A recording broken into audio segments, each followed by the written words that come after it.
Halo sahabat VH, Huget di sini. Semoga sahabat VH di sini selalu sehat dan tidak lupa untuk bahagia. Reborn Rich, sebuah drama yang sangat kompleks. Emosi, karir, balas dendam, cinta, semua berbalut menjadi satu. Menceritakan seorang pria miskin yang dikhianati dan dibunuh hingga terlahir kembali sebagai cucu seorang konglomerat di Korea. Semoga kamu bisa menikmati alur cerita di part 1 ini ya sahabat VH.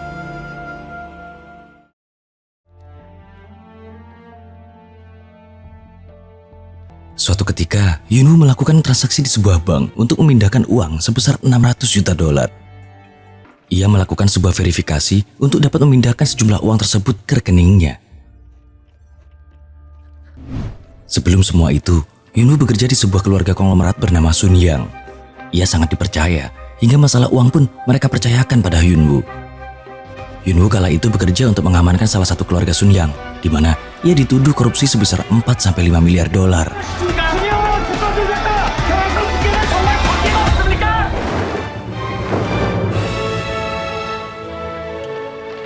회장님 복숭아 알러지가 있으십니다. 호흡곤란으로 의식을 잃을 수도 있어요. Suatu hari, tengah diadakan acara penghormatan pimpinan Jin, yaitu seorang pendiri grup Sun Yang. Di acara tersebut, Yunwoo mengawasi para pekerja dengan teliti. Sampai minuman dengan kandungan buah persik pun ia singkirkan.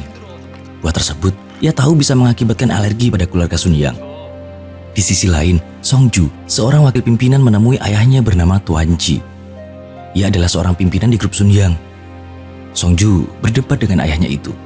Ia berniat mengembalikan warisan yang ia terima hingga membuat ayahnya marah dan terkena serangan jantung. 네가 사는 집, 차, 명함, 네 처! 할아버지와 내가 이 순양이 만들어줬어. 난 나비로서 제가 자격이 없다는 걸 하지마.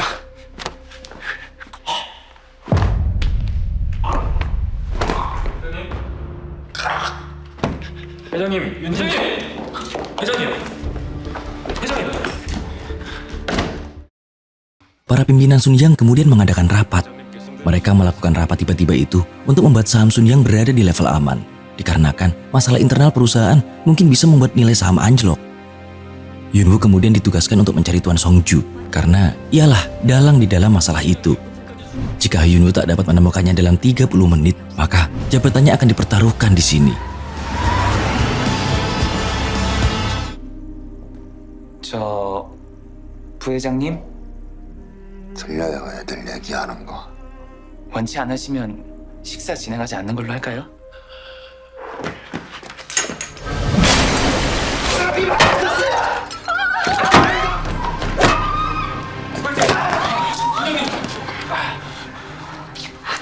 신들이 다 데리고 나가요. Setelah bertemu dengan Songju, Yunwoo berhasil membujuknya agar kembali. Songju harus memberikan penjelasan di rapat tersebut, karena ia adalah wakil pimpinan perusahaan. Dalam acara itu, Songju tepat waktu untuk memberi sambutan perusahaan yang membuat acara berhasil dilalui dengan lancar.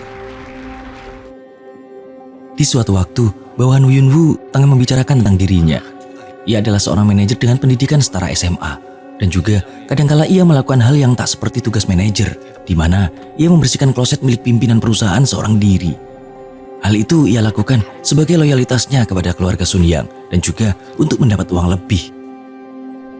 Hari itu adalah hari kematian mendiang ibu Yunwoo. Saat makan, ia diberi hadiah pena dari adiknya. Adiknya itu berharap bisa mandiri dan tak menggantungkan hidup pada kakaknya lagi. Mendengar adiknya berkata begitu, Yunwoo agak marah. Namun ia meninggalkan uang lagi sama seperti biasanya. Saat tengah mandi, Yunwoo mendapat kabar bahwa ada penggeledahan di Sun Yang Group. Ia pun bergegas menuju kantornya. Di sana, ia bertemu seorang petugas yang biasa memeriksa Sun Yang Group. Kala itu, Yunwoo sudah menata rapi sebelumnya agar hasil pemeriksaan bisa aman. Sementara itu, Tuan Ji harus melakukan operasi karena ia menderita penyakit yang kronis.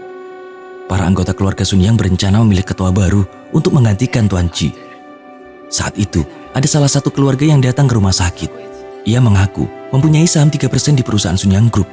Ia juga ingin mengetahui perihal penyebab kematian anaknya, di mana jika ia mengetahui penyebab itu, ia akan memberikan saham perusahaan tersebut.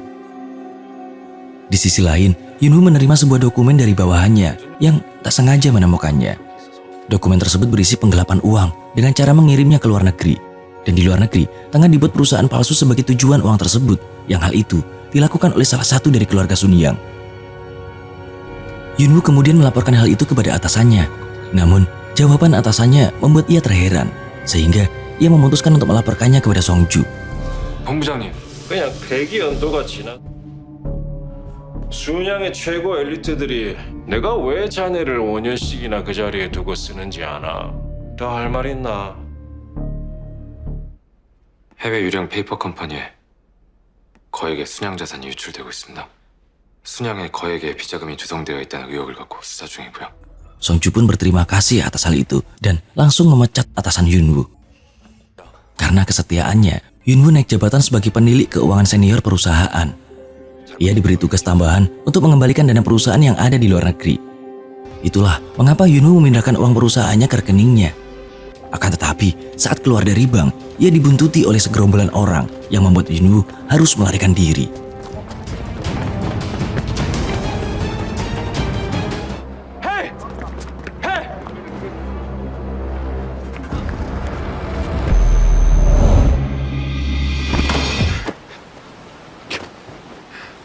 Nasib baik tak berpihak pada Yunwoo.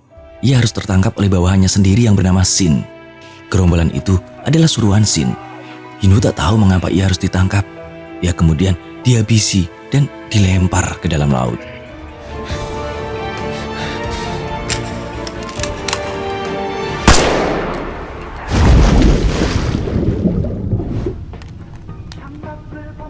야, 뭐해?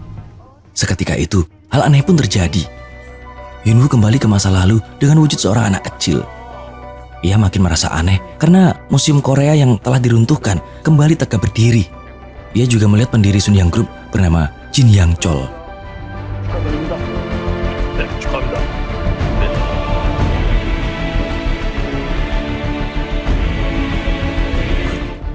진양철 회장. 아버님 죄송합니다. Yunwoo kala itu hidup kembali dengan tubuh Jin Do-jun, yaitu cucu dari keluarga Sun Yang. Ia pun makin terkejut kala melihat papan yang tertuliskan tahun 1987. Yunwoo pun pulang ke rumah keluarga Sun Yang. Di sana, ia tak sengaja melihat Jin Sonju muda mencuri barang milik kakeknya.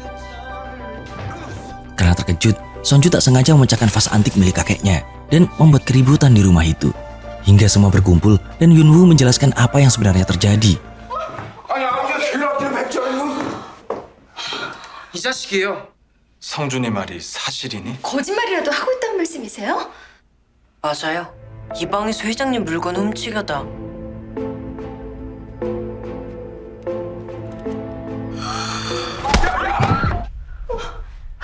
Kakek Jin lantas berkata, yang mana ucapan itu tertulis di patungnya pada era modern. Hingga Yunwoo sadar bahwa ia tengah berada di masa lalu. Ia pun berlari kencang meninggalkan tempat itu menuju kediamannya, di mana Yunwoo bisa melihat ibunya kembali yang di masa depan telah meninggal. Beberapa hari kemudian, Yunwoo datang dan ingin meminta maaf kepada kakeknya. Dengan baik hati, nenek Do-jun menerimanya dan mengantar untuk bertemu pendiri Sun Yang tersebut. Saat itu, ia tak sengaja melihat berita pemilihan presiden yang akan dilakukan, di mana salah satu calon presiden bisa mendukung kelancaran perusahaan Sun Yang tengah diambang krisis karena persaingan dengan perusahaan Amerika dan Jepang. Saat bertemu kakek, Yunwoo pun memberitahu untuk memilih salah satu calon presiden, karena di masa depan, orang itu yang akan terpilih. Yunwoo juga akan mengganti uang vas antik sebesar $5 juta, yang mana dana itu akan cukup untuk mendukung pemilihan presiden. 어린애를 상대로 뭘 그렇게 노여워하오? 그럼 가보겠습니다. 이야. 시장님, 대선 관련해서 뉴스 속보가 떴습니다. 민주당의 김영삼 총리 고문은 합의에 의한 후보 단일화 협상을 벌였으나 막판 협상에 실패했습니다. 김 고문이 회담을 Saat akan pergi, Do-jun atau Yunwoo dipanggil oleh kakek. Kakek Jin mulai tertarik dengan Do-jun. Do-jun pun menjelaskan bagaimana harus memberi dana untuk calon presiden agar tak memperburuk citra perusahaan Sun Yang. Saat itu, kakek memberi pertanyaan bagaimana caranya Udang bisa menang melawan Paus. Do-jun pun tak bisa menjawabnya. Sampai suatu waktu, ia menyadari akan jawaban dari pertanyaan itu dan menelpon sang kakek. Namun ia kurang beruntung karena kakek sedang berada di Baghdad. kakek pun akan pulang pada tanggal yang telah ditentukan. Namun ia terkejut melihat tanggal itu, yang mana pesawat yang ditumpangi kakek akan meledak dan hilang karena bom pada tanggal itu. Do-jun kemudian menelpon polisi untuk mencegah pesawat itu meledak. Namun tentu saja polisi tak dapat mempercayainya. Ia lalu datang menemui nenek dan meminjam telepon untuk menelpon kakek. Di sana, ia memberitahu bagaimana Udang bisa menang melawan dua paus. Lalu ia menuliskan sebuah pesan agar kakeknya segera pulang dengan rute tercepat. Namun tak selang berapa lama, pesawat yang akan ditumpangi kakek pun meledak. Malam itu, semua keluarga berkumpul karena berduka. Namun, seakan bangkit dari kubur, kakek datang tiba-tiba dan mengungkapkan akan membeli perusahaan semikonduktor lain. Ia kala itu mendapat jawaban dari cucunya Do-jun bahwa Udang akan bisa menang melawan paus dengan cara memperbesar ukurannya. Kakek Jin mulai curiga dengan Do-jun yang mengetahui masa depan. Ia sangat tertekan dengan pertanyaan kakek, akan tetapi ia menjawab dengan tenang bahwa ia memang mengetahui masa depan, namun secara umum. Ia juga mengatakan yang kakek butuhkan adalah dukungan, sebab resiko yang diambil oleh kakek sangatlah besar. Karena memenangkan kuis tersebut, Do-jun mendapat hadiah dari kakek. Ia meminta sebuah tanah seluas 160.000 meter persegi dan Do-jun juga meminta satu kali lagi permintaan, di mana ia ingin bersekolah di universitas yang berada di Seoul. Ia akan memilih fakultas hukum yang nantinya itu bisa membantu keluarga Sun Yang di masa mendatang.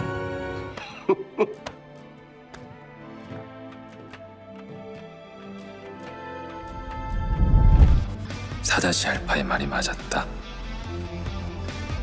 가족이 된 이유가 있을 거라는.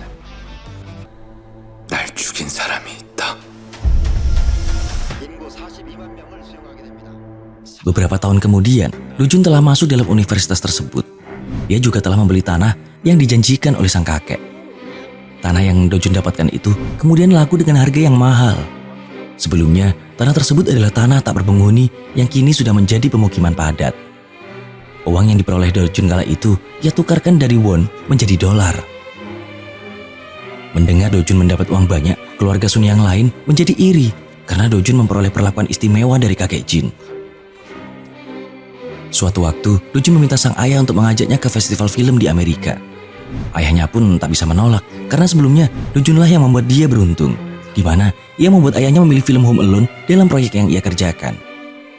Beberapa waktu kemudian, Do-jun tak sengaja melihat berita bahwa ada sebuah boyband yang akan pensiun. Sontak saja, hal itu membuat penggemarnya bersedih, termasuk Min Young, seorang gadis yang di masa depan adalah musuh dari perusahaan Sun Yang.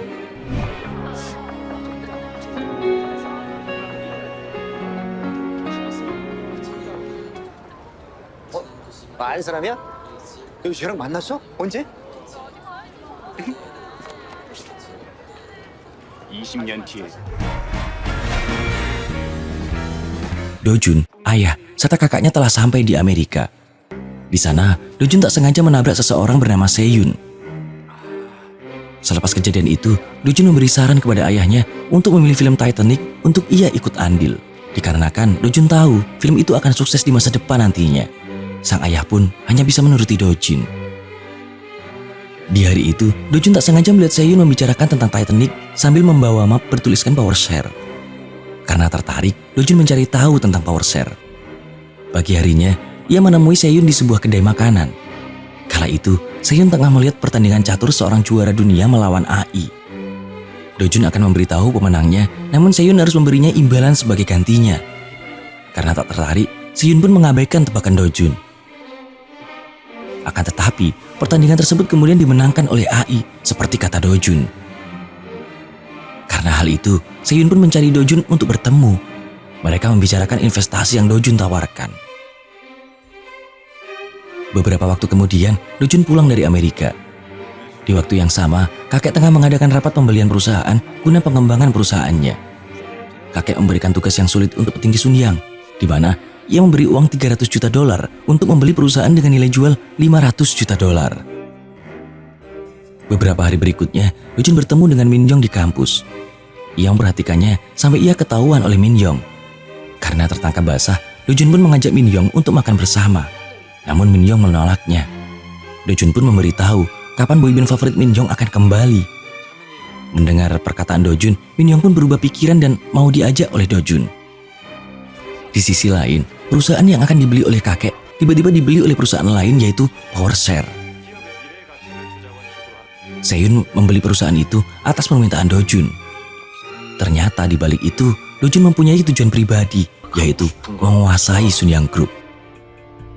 한도 제출이 아니다?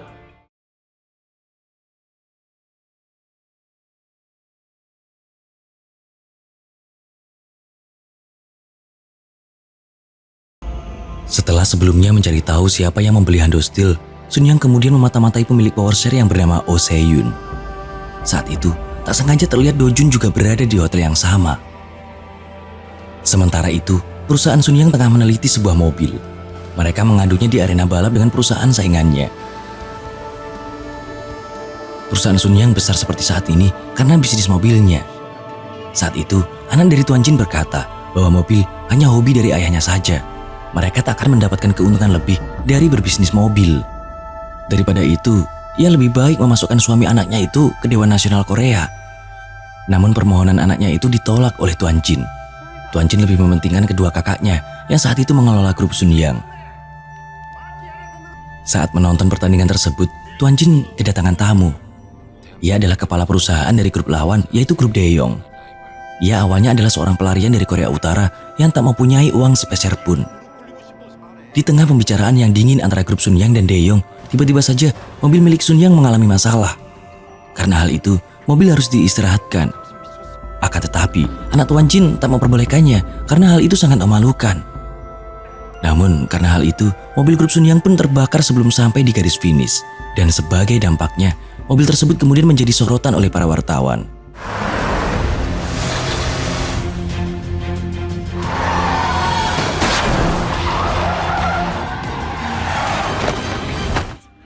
아무리 시간이 흘러가도 순양차가 우리 대형을 이길 수는 없어. Pimpinan grup Daeyong pun menyindir dengan mengatakan jika perusahaannya akan tetap baik-baik saja meskipun ada masalah di dalamnya. Karena anak-anaknya ikut andil dalam perusahaan itu. Berbeda dari grup Sunyang yang hanya pimpinannya saja yang bekerja keras. Beberapa waktu setelahnya, Tuan Jin pergi seorang diri dan tak menghadiri peluncuran mobil terbaru grup Sunyang. Tak ada yang tahu kemana Tuan Jin pergi. Namun, Dojun mengetahui kemana kakeknya pergi. Ia tengah berada di bengkel untuk menghilangkan kepenatannya. Dojun pun membujuk kakeknya untuk kembali. Ia berhasil membujuk kala menceritakan awal berdirinya grup Sunyang dan orang utama grup Sunyang adalah kakeknya. Tanpa kakeknya, grup Sunyang bukan apa-apa. Beberapa waktu kemudian, Dojun ditemui oleh salah seorang keluarga Sunyang. Ia mengetahui bahwa Hando Steel kini berada di genggaman Dojun. Ia mengetahui karena ia yang diam-diam memotret Dojun saat berada di lokasi yang sama dengan pemilik PowerShare. Suatu ketika, Daeyong Group tiba-tiba ikut andil dalam pembelian Hando Steel. Mereka menaikkan harga sebesar $600 juta, angka yang lebih tinggi dari PowerShare.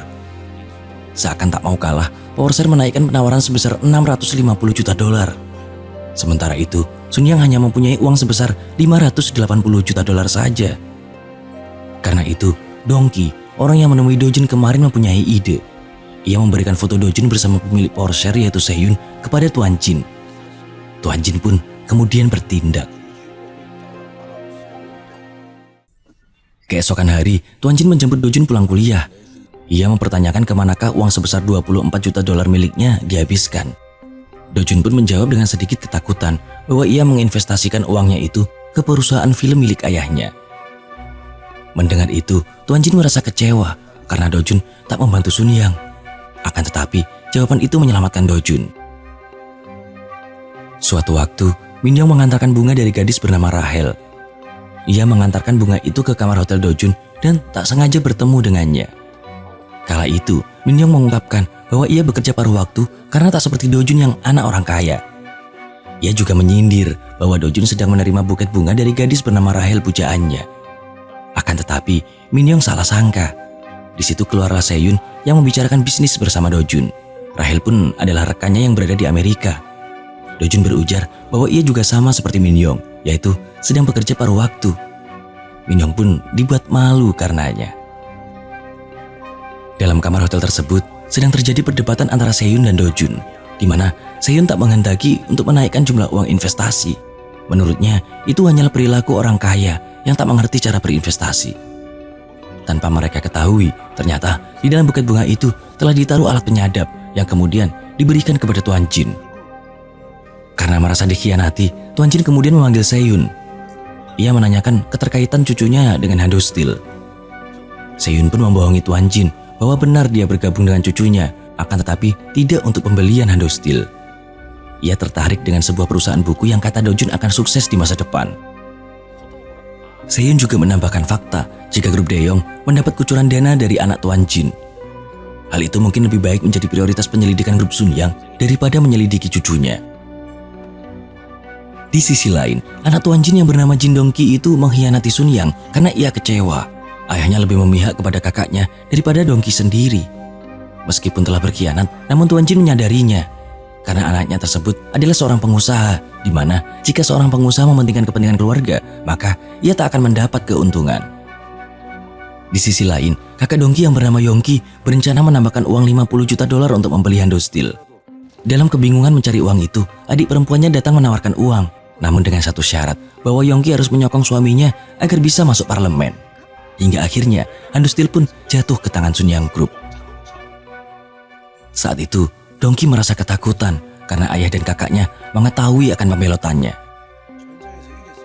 Di lain tempat, Dojun sedang merayakan keberhasilannya.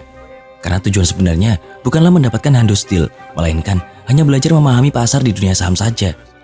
Karena pada dasarnya, Dojun mengetahui jika ia telah dimata-matai oleh Dongki. Ia berpura-pura bermain peran bersama Seyun untuk memprovokasi Yongki menambah uang untuk membeli Hando Steel. Dan karena itu, Sun Yang Group mempunyai hutang sebesar $750 juta. Berbeda dengan Dojun, ia mendapat hasil yang bagus untuk investasinya pada perusahaan lain, yaitu sebesar 900%. Keberhasilan itu berbanding terbalik dengan grup Sun Yang. Mungkin itulah awal dari krisis yang akan dialami oleh perusahaan itu. Suatu ketika, Korea Selatan tengah mengalami krisis. Pemerintah menganjurkan para warganya untuk berhemat dan menabung agar mereka bisa menghadapi masalah tersebut. Di tengah masalah pelik yang dihadapi negaranya, hanya Dojun lah yang bisa memprediksi hal itu. Seyun dan Dojun mendirikan sebuah perusahaan bernama Miracle. Sebenarnya, Seyun bingung mengapa Dojun bisa memprediksi semua itu. Akan tetapi, Dojun menjelaskan bahwa krisis itu bisa dibaca dari kredit negara yang menurun, banyaknya gaji karyawan yang tak dibayarkan, serta peringkat devisa yang menurun. Berkat prediksi tersebut, Dojun menjadi pemilik dolar terbanyak di Korea. Ia kala itu ingin membeli perusahaan Ajin Motor yang bangkrut karena krisis. Sebulan pun berlalu sejak krisis dimulai. Pemerintah Korea mulai mengumpulkan para pengusaha untuk bekerja sama menekan krisis itu. Kala itu, pemerintah berencana merestrukturisasi perusahaan, di mana rencana tersebut seperti memberikan anak perusahaan kepada pemerintah. Untuk itu, Tuan Jin berencana membeli Ajin Motor agar perusahaan Sun Yang semakin besar dan bisa bertahan hidup. Namun, uang yang mereka punya telah dihabiskan untuk membeli Hando Steel. Suatu hari, Song Jun, cucu tertua Tuan Jin, pulang ke Korea setelah sebelumnya menempuh pendidikan di luar negeri. Tuan Jin berharap banyak pada Song Jun dan menganggapnya sebagai pilar Sun Yang Group. Tuan Jin juga mendengar kabar bahwa akan ada investor asing yang membeli Ajin Motor. Perusahaan itu bernama Miracle dengan CEO bernama Oh Se-yoon. Pembelian Ajin Motor oleh Miracle bukan tanpa sebab.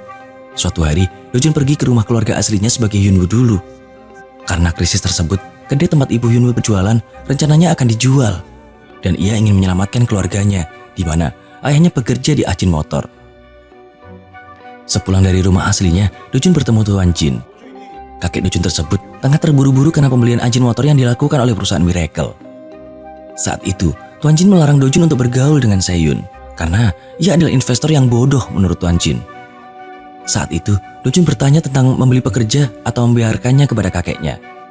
Dan kakeknya memilih membiarkannya karena jika membeli pekerja, maka hal itu akan membuat pekerja menganggap ia adalah majikannya. Sedangkan yang dibutuhkan investor adalah uang, bukan pekerja. Kakek pun pergi terburu-buru setelah sebelumnya juga meninggalkan Yunmin, calon istri Song Jun. Yunmin ingin mengganti peran calon suaminya dengan Dojun. Karena sebelumnya, ia bertemu Dojun saat di lift secara tak sengaja. Kala itu, Dojun membantu memutuskan label baju baru yang masih tertempel karena Yunmin tergesa-gesa ingin bertemu Tuan Jin, calon mertuanya. Beberapa waktu kemudian, Dojun pergi ke sebuah kafe. ia tak sengaja bertemu Min Yong di sana. Dengan percaya diri, Min Yong berkata bahwa ia tahu jika Do Jun suka padanya. Menurutnya, Do Jun datang ke kafe tersebut untuk menemuinya yang sedang bekerja pada waktu. Karena itu, ia menuliskan nomor ponselnya untuk Do Jun. Do Jun pun merasa bingung kala itu. Ia lalu berujar jika ia di situ hanya karena kopi di kafe itu sangat enak. Di sisi lain, Tuan Jin membuat rekayasa untuk merebut ajen motor. Dan oleh karena masalah yang dibuat kakeknya itu, Do Jun merasa harus bertindak. Saat itu, Seyun merasa bingung mengapa Do Jun tak membiarkan Sun Yang yang merupakan perusahaan keluarganya untuk memiliki ajen motor. Padahal menurut Seyun, tak akan rugi jika Miracle tak mendapatkan ajen motor. Do Jun pun menjelaskan alasannya karena Sun Yang menentang pembelian tenaga kerja, di mana hal itu akan merugikan para pekerja bawah. Mendengar penjelasan itu, Seyun juga menentang cara pandang Do Jun. Namun Do Jun teringat sebuah memori pahit saat dulu masih menjadi Yunwoo. Ia mendapati ibunya meninggal karena melihat ayahnya dipukuli oleh polisi. Hal itu karena protes para pekerja yang ayah Yunwoo ikuti.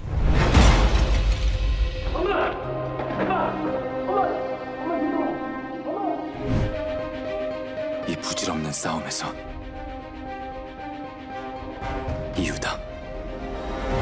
Setelah bertemu Seyun, Do Jun pun pulang ke rumah. Ia mencari kakeknya, namun ia mendapat informasi jika kakeknya berada di kantor kepresidenan. Tuan Jin tengah membicarakan tentang ajen motor, bahwa saat itu grup De Yong ikut andil untuk mengambil ajen motor.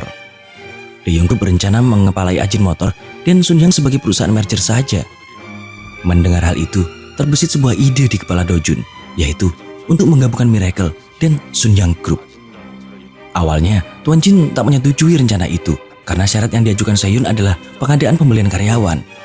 Namun karena masalah keuangan, mau tidak mau, Tuan Jin pun menyetujuinya. Oleh sebab persetujuan itu, akhirnya ayah Do Jun bisa terselamatkan. Namun Do Jun tak bisa merubah takdir. Ibu kandungnya sebagai Yunwoo pun tetap meninggal yang disebabkan oleh penyakit yang telah lama dideritanya.